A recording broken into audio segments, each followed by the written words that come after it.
마가복음 9장 33절에서 37절까지입니다.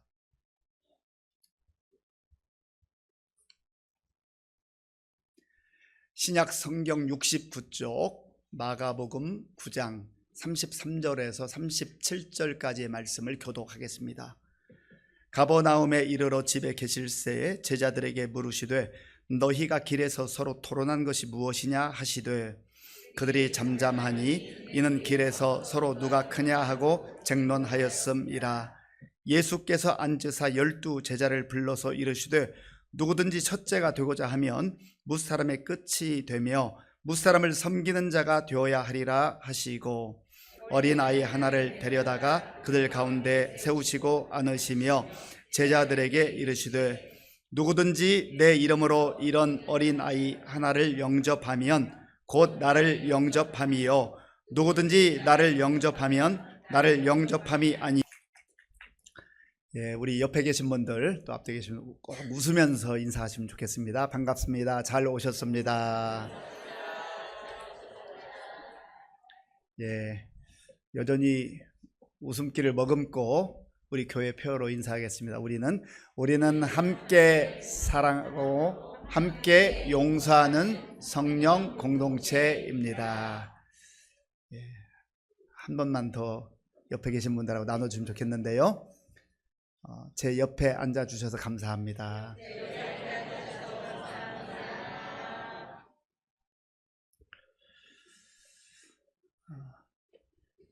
챗 GPT 혹시 사용해 보셨나요? 지금 혹시 사용하고 계신가요? 챗 GPT, 아유 나는 그런 거 복잡한 거 몰라요 라고 할 수도 있지만 이 챗 GPT는 오픈 AI 사에서 2022년도 11월에 출시를 했습니다. 3년이 조금 넘었는데요. 엄청난 변화를 일으키고 있습니다. 저도 챗 GPT도 사용하고 제미나이도 사용해보고 퍼플렉시티 이런 것도 사용을 해봅니다. 전에 예를 들어서 어떤 정보를 알고 또 읽었던 책 기억을 해서 어디에 있나 찾아보려면 짧게는 30분 또 길게 걸리면 1시간 또 3시간 이렇게 걸리기도 했습니다. 그런데 요즘은 챗 GPT에 물어보면 금방 알려줍니다. 젊은 사람들이 하는 거지 내가 지금 나이 먹어서 그거 어떻게 하나라고 하는 분도 계신지 모르겠는데요. 작년 하반기 실버 대학에서 우리 장로님 중에 한 분이 이 챗 GPT 강의를 했습니다. 그런데 80이 훌쩍 넘으신 우리 권사님 지금 여기에 앉아 계셔요. 그런데 이 챗 GPT를 배우고 나서 참 재미있었나 봐요. 챗 GPT하고 얘기도 해보고 야 내가 이거 음식 만들고 싶은데 어떻게 만들면 좋은지 알려줘 하니까 그거 알려줘서 또 재미있게 지낸다고 하시더라고요. 그런데 그 권사님만 그렇게 배운 게 아니라 몇몇 분들이 이렇게 활용을 해보신 것 같아요. 그러니까 한번 도전해 보시면 좋을 것 같습니다. 이 챗 GPT를 잘 활용하기 위해서는 질문을 잘 해야 됩니다. 질문의 수준에 따라서 답이 나오게 돼 있어요. 그러니까 질문을 잘하고 깊이 있게 하고 폭넓게 하면 그만큼 훌륭한 정보들을 우리가 얻어서 그걸 활용할 수가 있다는 거죠. 물론 거기에 너무 의존하면 안 되겠지만 그러나 또 이 시대에 필요한 그러한 문명의 어떤 우리가 활용할 수 있는 도구이기도 합니다. 질문이라는 건 참 중요해요. 우리나라 사람들은 아직까지도 질문하는 거 좀 부담스러워하고 꺼려합니다. 제가 아프리카 처음 가서 프랑스어를 사용하기 때문에 프랑스어를 배우는 그 학원을 알리앙스라고 합니다. 거기에 가가지고 이제 배우는데 저희는 이제 좀 늦게 공부하기 때문에 이렇게 책을 가지고 하면 어느 정도 내용은 알지만 말하는 게 쉽지는 않아요. 그런데 선생님이 꼭 거기는 자 이거 대답해 볼 사람 손 들어보세요 하면 손을 이렇게 드는데 저하고 제 아내는 다 아는 내용인데도 손을 들지를 않습니다. 부끄러워서요.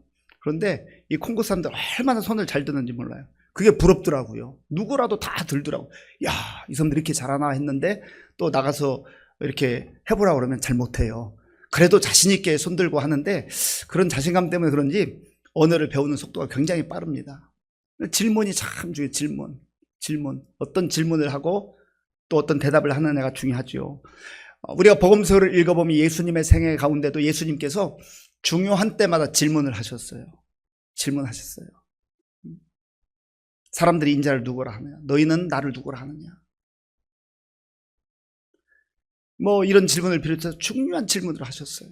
오늘 본문에도 보면 예수님께서 질문하는 내용이 나옵니다.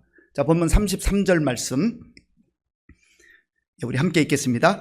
가버나움에 이르러 집에 계실새 제자들에게 물으시되 너희가 길에서 서로 토론한 것이 무엇이냐 하시되 아멘. 가버나움에 이르러 집에 계셨다. 이 가버나움은 갈릴리 지역 북쪽에 있는 마을인데 예수님의 공생에 3년 혹은 3년 반 어간에 가장 많이 머물렀던 그런 마을이기도 합니다. 예수님의 사역의 센터와 같은 그런 장소였어요. 어느 집에 들어가서 제자들을 다 불러 모으셨어요. 그리고 그들에게 질문을 합니다. 제자들에게 물으시되 너희가 길에서 서로 토론한 것이 무엇이냐? 왜 질문을 하죠?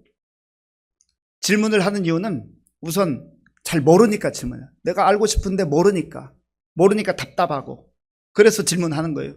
그리고 호기심 때문에 몰라서 호기심이 생기기도 합니다만 어쨌든 좀 폭을 넓히면 궁금해서 호기심 때문에 질문을 하기도 합니다. 그러면 예수님께서는 왜 질문하셨을까? 몰라서 질문하셨을까요? 호기심 때문에 질문하셨을까? 아니에요. 예수님은 사실 이들이 길에서 어떤 얘기를 했는지를 다 알고 계셔요. 그렇지만 그들에게 묻고 계시는 거예요. 그런데 예수님께서 질문하셨을 때 제자들의 반응은 어떠했는가? 34절에 보면 이렇게 기록합니다. 그들이 잠잠하니. 그들이 잠잠했다. 유구무원이라고요? 대답을 못하는 거예요. 아무 말도 하지 않아요. 예수님께서 질문했으면 대답을 해야 되는데 대답을 하지 못하고 있어요. 왜 대답을 하지 못했는가? 그 이유를 34절 중후반에서 설명을 해줘. 이는 그들이 잠잠할 수밖에 없었던 이유는 길에서 서로 누가 크냐 하고 쟁론하였습니다. 누가 크냐? 우리 12사도 중에 누가 제일 크냐? 누가 주님으로부터 사랑 많이 받느냐? 누가 더 주님의 오른쪽 왼쪽에 앉을 수 있느냐? 그런 걸로 서로 토론하고 논쟁을 했던 것 같습니다. 아마 이들이 예수님께서 말씀하신 대로 서로 사랑해라.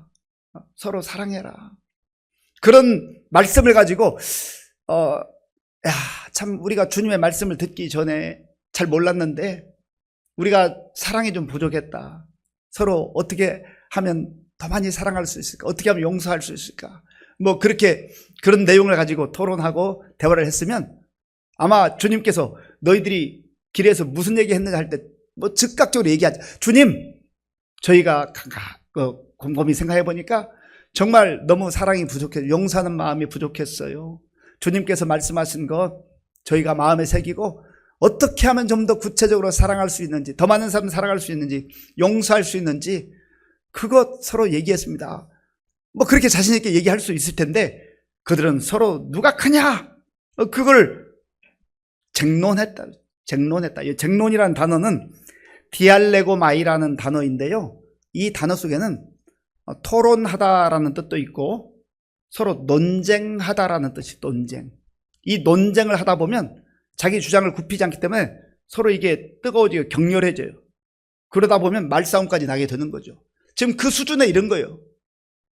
내가 더 크다는 거죠. 자기가 더 중요한 사람이라는 거죠. 이걸 가지고 그들이 얘기했기 때문에 예수님께서 그들의 그 마음을 꿰뚫어 보시고 질문을 하셨던 겁니다. 그리고 예수님이 그들에게 진짜 큰 자가 누구인가를 가르쳐 주셔요. 그 내용이 35절에 있습니다. 우리 35절 함께 읽겠습니다. 예수께서 앉으사 12 제자를 불러서 이르시되 누구든지 첫째가 되고자 하면 뭇사람의 끝이 되며 뭇사람을 섬기는 자가 되어야 하리라 하시고 아멘. 누구든지 첫째가 되고자 하면, 그러니까 제자들이 지금 큰 사람이 되기를 원했기 때문에, 누가 크냐를 논쟁했기 때문에 큰 사람이 되기를 원하면 그렇게 말씀한 거예요. 그러니까 큰 사람이 되는 것, 첫째가 되고자 하는 것은 잘못된 게 아니라는 거예요. 그런데 예수님께서 제자들에게 설명하는 방식은 제자들의 생각을 완전히 뒤엎는 그런 말씀이었습니다. 제자들은 누가 높은 자리에 올라가느냐, 누가 더 주목받느냐, 누가 더 인기가 있느냐, 누가 더 큰 소리 칠 수 있느냐, 그런 걸 가지고 큰 자라고 또 첫째 되는 자라고 생각을 했던 겁니다. 제자들만 그렇게 생각했겠습니까? 그 당대 대부분의 사람들이 그렇게 생각하고 사는 거예요. 다른 사람보다 더 많은 것을 갖고 또 더 높은 자리에 올라가고 더 힘센 자리에 올라가고 그런 것을 큰 자가 된다, 또 첫째 자리에 앉았다, 그렇게 생각하지 않았겠습니까? 세상의 가치와 세상의 기준은 그래요. 이 땅을 살아가는 수많은 사람들이 처음에는 경쟁을 하는데 선의로 경쟁을 해요. 좋은 뜻으로 경쟁을 해요. 그런데 하다 보니까 거기에 불의가 뒤섞이는 거죠. 내가 수단 방법을 가리지 않고라도 저 상대를 꺾어야 되겠다. 내가 저 사람을 누르고 그 자리를 찾아야 되겠다. 인간의 욕망에 따른 그러한 삶의 모습이 나타나는 거죠. 이게 바로 세상의 기준이고 사람들의 기준입니다. 그렇게 해서라도 높은 자리에 올라가면, 더 많은 것을 차지하면 큰 자가 된 줄 알고 착각하며 살아간다라는 거예요. 그래서 이들이 승리하면 어떻게 됩니까? 결국은 그 승리를 스스로 만끽하면서 다른 사람 지시하고 명령하고 지배하고 또 더 많은 경우는 무시하고 그렇게 세상의 가치를 가지고 살아가요. 자기가 기준이 되고 자기가 가지고 있는 것이 기준되어서 그렇게 살아간단 말입니다. 그런데 예수님께서는 그런 사람이 큰 자가 아니다. 너희들이 지금 큰 자가 되기를 원하는데 큰 자가 되려면 무사람의 끝자리에 앉아라. 그리고 섬기는 자가 되어야 진짜 큰 자라고 말씀하는 거예요. 이것은 도대체 무슨 말씀입니까? 세상의 기준과 하나님의 기준이 다르다는 거예요. 이 세상의 방식과 하나님 나라의 방식이 다르다는 거예요. 사람들의 생각과 주님의 생각이 다르다라는 겁니다. 우리가 예수님을 믿는다는 것은 무엇을 말합니까? 예수님을 나의 주로, 나의 주인으로, 나의 왕으로 모시고 이제 그분의 다스림, 그분의 통치를 받는 거예요. 세상의 가치와 세상의 방식으로 살던 우리가 이제는 그걸 내려놓고 하나님 나라의 가치와 하나님 나라의 방식을 붙들고 살아가는 것을 말합니다. 그럼에도 불구하고 수많은 사람들이 예배를 드리고 주님을 믿는다고 하면서도 이 제자들과 같이 똑같은 세상의 기준과 세상의 가치를 따라 이런 사람이 큰 자라고, 높은 자리에 올라가는 사람이 큰 자라고, 더 많이 가진 사람이 큰 자라고 그렇게 살아가고 있지 않느냐 말이에요. 그럼 저와 여러분들은 어떻습니까? 우리도 거기에서 크게 빗나갈까요? 예수님을 믿는다는 것은, 예수님을 잘 믿는다는 것은 내 생각으로 똘똘 뭉쳐있고 세상의 가치를 붙들고 세상 사람들이 많이 우르르 몰려가는 그 길을 가던 사람들이 길을 바꾸는 거예요. 좁은 길로 가는 거예요. 주님이 걸어가신 그 길로 가는 거예요. 그리고 이제는 더 이상 세상의 가치가 내 삶 속에 중요한 것이 아님을 인정하고 하나님 나라의 가치를 붙드는 거예요. 내 생각을 내려놓고 주님의 말씀을 붙드는 거예요. 전에는 세상이 기준이었고 사람들의 여론이 기준이 되었는데 이제는 더 이상 그게 기준이 아니라 주님의 말씀이 기준이 되고, 아니 주님이 기준이 되는 거라는 것이요. 그래서 주님께서 우리에게 주시는 그 자리에서, 허락하시는 그 자리에서 더 많은 사람을 사랑하는 거예요.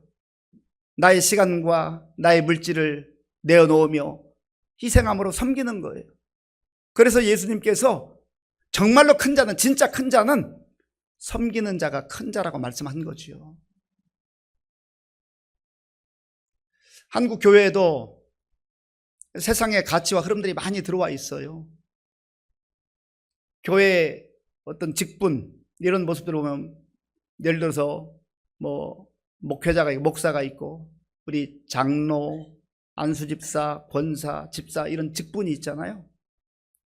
그런데 이 직분을 마치 회사에서 승진하는 그런 개념으로, 계급 개념으로 그렇게 오해하고 그런 생각으로 이 직분을 생각하는, 또 받으려고 하는 그런 경우가 있단 말이죠. 이거 잘못된 거죠. 주님의 말씀과는 완전히 정반대죠. 세상의 생각과 세상의 가치, 그걸 가지고, 세상의 기준을 가지고 직분을 받으려고 하기 때문에 자꾸 욕심이 들어오는 거예요. 주님이 주신 이 직분은 뭡니까? 이 직분은 섬기라고 주신 직분이에요. 우리 새가족들이 교회 처음 오면 정말 우리 새가족부 교사뿐만 아니라 모든 분들이 잘 섬겨주잖아요. 먼저 사랑을 받고 먼저 섬김을 받은 자들이 섬기는 거예요. 그래서 이분들이 신앙생활을 하면서 믿음이 조금씩 성장하면서 내가 이런 사랑을 받고 이런 섬김을 받았는데 내가 받기만 해서는 안 되겠다. 그래서 또 섬기는 분들이 있어요. 우리 교회에도 보면 교회 온 지 얼마 안 돼요. 정말 초신자인데 잘 섬겨주는 분들이 있습니다. 얼마나 귀한 분들인지 몰라요. 큰 사람들이, 하나님께서 크다고 그렇게 인정해 주시는 사람들입니다. 왜 우리가 이걸 잘 못하는가? 불편한 거예요. 섬기는 게 불편해요. 그리고 사람들은 너무 체면과 시선에 의식해요. 사람들의 시선을 의식해요. 내가 이런 사람인데 이것까지 해야 되나? 그렇게 생각하는 경우가 많다라는 거죠. 그러니까 주님의 가치, 주님의 기준, 주님의 말씀을 붙들기보다는 여전히 내가 중심이 되어서 내가 경험했던 경험, 내 생각, 거기에 아직도 매여 있는 경우가 너무나 많다라는 겁니다. 참 조심스러운 얘기입니다만은 제가 작년 8월 달에 발목 골절상을 입고 벌써 한 5개월여가 지났습니다. 그때에 뭐 다른 불편함도 있었지만 제 마음에 참 짐 같은 게 하나 있었어요. 한 3년 정도 됐을 겁니다. 우리 여전도회 연합회에서 선교를 해서 바자회를 하는데 여기 자리를 좀 비워달라는 거예요. 그러니까 차량이 주차되어 있으니 그걸 좀 빼라는 거지요. 저는 그때까지는 주일날 그런 생각을 하지도 못하고 늘 이 앞에 주차를 해놨었습니다. 그런데 여전도회 연합회에서 바자회 한다고 그거 빼달라고 하니까 당연히 빼야 되겠죠.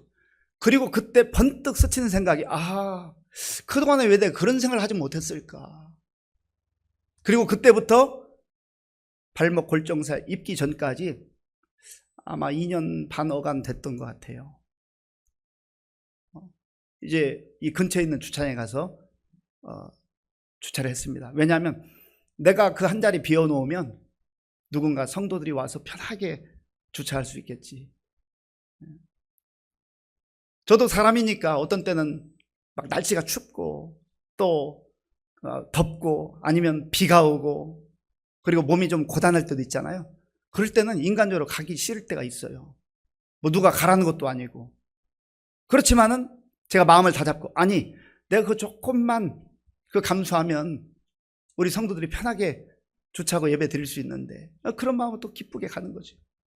지난 5개월 제가 그 자리를 비우지 못해서 누구 하나 말하지 않지만 숙제와 같이 그런 마음이 있었습니다. 그래서 이제 많이 좋아졌기 때문에 제가 어제 밤에 이제 차를 주차하고 오면서 얼마나 감사하고 기쁜지 그런 생각을 했습니다. 제가 항존직분자들에게도 좀 부탁을 드렸어요. 뭐 11시 예배 오는 분들은 여기 주차해야 되겠지만 혹 더 섬기기 위해서 1부에 오시기도 하고 2부에 오셔서 예배 드리는 분들, 그리고 찬양 예배 끝나고까지 계시는 분들은 조금 번거로울 수 있지만 이 근처에 주말이나 공휴일에는 무료로 주차할 수 있는 데가 있거든요. 한 10분, 뭐 7분 시간 내면 할 수 있어요. 내가 조금 수고하면 우리 성도들이 좀 편할 수 있는데 그게 섬기는 것 아니겠어요? 예수님께서 우리에게 이론을 말씀하신 게 아니에요. 예수님은 말씀하신 대로 사셨고 친히 본을 보여주셨습니다. 마태복음 20장 28절에 보면 이렇게 말씀하고 있습니다. 우리 함께 읽겠습니다. 인자가 온 것은 섬김을 받으려 함이 아니라 도리어 섬기려 하고 자기 목숨을 많은 사람의 대속물로 주려 함이니라. 아멘. 인자가 온 것이에요. 인자는 예수님 자신을 말합니다. 사람의 아들로 이 땅에 오신 예수님 자신을 지칭하는 거예요. 인자가 온 것은 섬김을 받기 위해서 온 것이 아니라, 사실 예수님은 섬김을 받으셔야 되는 분이에요. 섬김만 받으셔야 되는 분이에요. 그런데 예수님께서 내가 섬기기 위해서 왔다라고 말씀하시는 거죠. 어느 정도 섬겨요? 당신의 그 생명을 많은 사람들을 위해서, 저와 여러분들을 위해서 대속물로 주시기까지 그렇게 섬기셨다라는 겁니다. 빌립보서 2장 5절에 7절을 보면 예수님께서 그 하늘의 영광의 보좌를 버리시고 이 땅에 내려오셔요. 같이 읽어볼까요? 너희 안에 이 마음을 품으라. 곧 그리스도 예수의 마음이니 그는 근본 하나님의 본체시나 하나님과 동등됨을 취할 것으로 여기지 아니하시고 오히려 자기를 비워 종의 형체를 가지사 사람들과 같이 되셨고, 아멘. 자기를 비워 종의 형체를 가져서 이 땅에 성육신한 거죠. 그 주님의 그 겸손과 섬김이 있었기 때문에, 희생이 있었기 때문에 우리 가운데 구원의 은혜가 임한 것 아니겠어요? 요한복음 13장에 보면 예수님께서 제자들의 발을 씻겨주시는 장면이 나오잖아요. 요한복음 13장 4절 5절 말씀. 저녁 잡수시던 자리에서 일어나 겉옷을 벗고 수건을 가져다가 허리에 두르시고 이에 대야에 물을 떠서 제자들의 발을 씻으시고 그 두르신 수건으로 닦기를 시작하여, 아멘. 당대 어느 선생님도 어느 랍비도 이렇게 하지 않았어요. 예수님이 그 사람들의 생각을 완전히 바꾸신 것이죠. 그러니까 베드로가 당황하지 않았습니까? 그런데 예수님은 허리를 굽히시고 무릎을 꿇으시고 그 제자들의 발을 씻겨 주셨습니다. 섬김이라고 하는 것은 단순히 다른 사람을 도와주는 행위를 말하지 않습니다.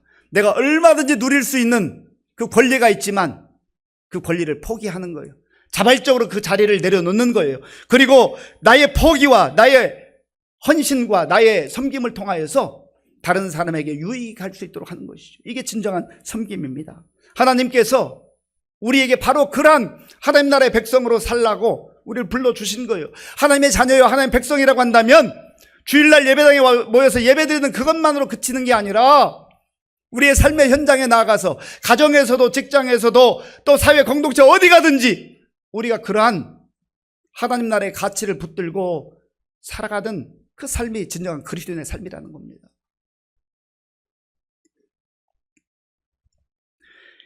예수님은 어린아이 하나를 안으시고 제자들에게 또다시 말씀하십니다. 36절 37절 말씀 함께 읽겠습니다. 어린아이 하나를 데려다가 그들 가운데 세우시고 안으시며 제자들에게 이르시되 누구든지 내 이름으로 이런 어린아이 하나를 영접하면 곧 나를 영접함이요 누구든지 나를 영접하면 나를 영접함이 아니요 나를 보내신 이를 영접함이니라. 아멘.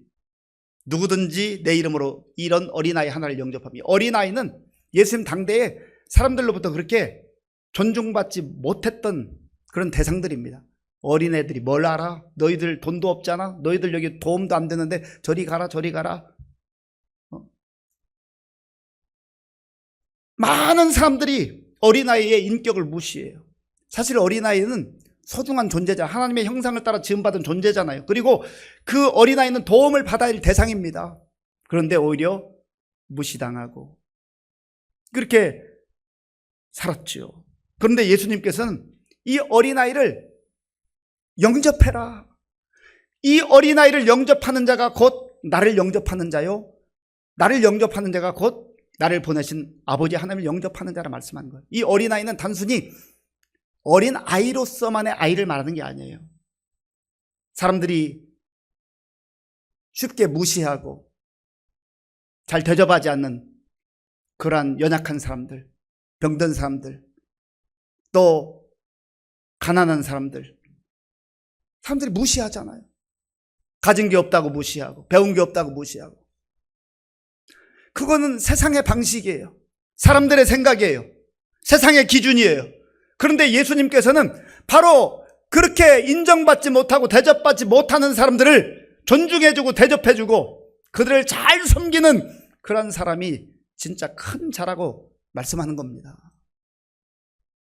그러면 저와 여러분들은 지금 어느 가치를 가지고 살아가고 있습니까?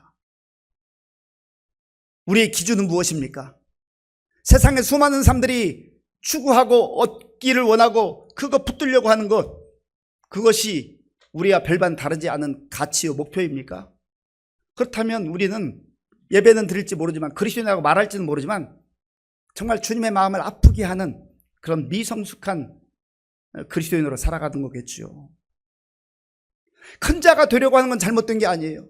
주님께서도 우리가 큰 자로 살기를 원하세요.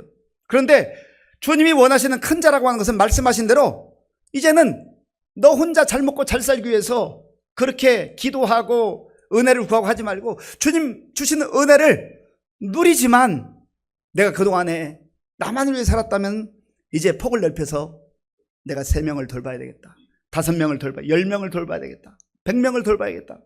그게 큰 자가 아니겠어요?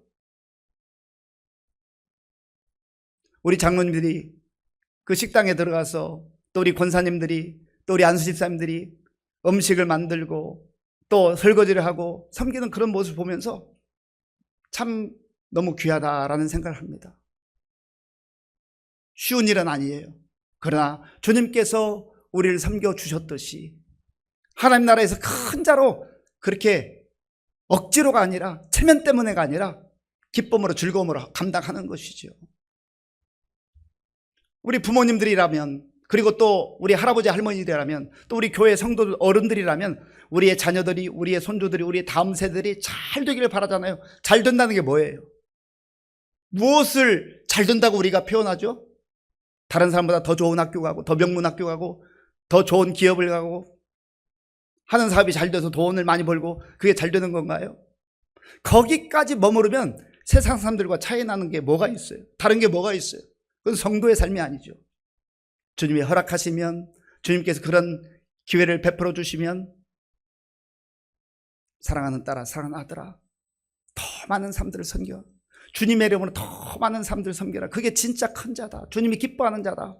이걸 가르쳐야 되잖아요. 그런데 우리는 잘 되라고, 명문대 가라고, 또 승진하라고, 그것을 위해서는 기도하는데, 그 다음 단계를 위해서 정말 주님이 큰 자로 살라고 하는 이 중요한 것을 놓치고 살아갈 때가 많다라는 거죠. 간절히 바라기는, 저와 여러분들이 예수님께서 기뻐하시는 그런 하나님 나라의 기준을 가지고 살아가고 있는가, 하나님이 기뻐하시고 하나님이 인정해 주실 만한 큰 자로 살아가고 있는가. 그렇다면 잘 살고 있는 거예요. 그러나 내 딴에는 잘 살 줄 아는데, 다른 사람 앞에서 목에 힘도 주었는데 세상의 가치, 세상의 기준, 그거 붙들고 뿌듯해했다면 아무것도 없는 거죠. 오늘부터 우리 자신을 위해서, 우리 자녀들을 위해서, 다음 세대를 위해서 정말 하나님이 기뻐하는 큰 자로 그렇게 세워지고 쓰임받을 수 있도록 기도할 수 있길 바랍니다. 더 많은 사람들 섬기면서 행복해하고 기뻐하고 그렇게 살아가는 저와 여러분들이 될 수 있길 바라고, 우리 교회가 그런 교회가 될 수 있기를 바랍니다. 아버지 하나님, 감사합니다. 예수님을 믿는다고 하면서도 여전히 세상의 가치에 붙잡혀 있고 내가 기준이 되어서 생각할 때가 얼마나 많은지 알 수가 없습니다. 하나님, 오늘 우리에게 주신 말씀을 마음에 깊이 간직하게 하시고 하나님 나라에서 큰 자로, 주님 보시기에 큰 자들로 살아가는 우리 모든 성도들 다 되게 하여 주시옵소서. 예수님의 이름으로 기도하옵나이다. 아멘.